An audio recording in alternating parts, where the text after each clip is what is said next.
Marijuana, when used for therapeutic use, can be prepared and ingested in several different ways. The most common way that most people know about is smoking, rolling that into a cigarette-looking item and inhaling. I think that's how most of us have seen cannabis used in movies or recreationally. Another mode of ingestion that has very similar effects on the body as smoking is vaporization. And patients report liking this method because it actually takes out the smoke in inhaling cannabis. And there are several large machines on the market or even handheld vaporizers that allow patients to use a very similar amount that they would use in smoking, but put in a device that actually heats up the plant matter so that just all of the molecules vaporize instead of actually burning the plant matter and inhaling. And of course, cannabis does not cause cancer, but smoke can create problems with your throat, and some people just don't like the smoke. So vaporization is another way to inhale cannabis without the smoke.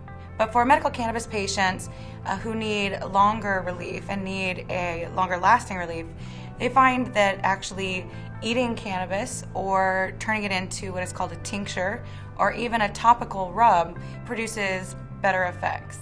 Now, all of these different types of ingestion or modes of use have different effects. So if you're smoking medical cannabis, either through what people call a joint or through a pipe or bong, you're going to feel the effects right away.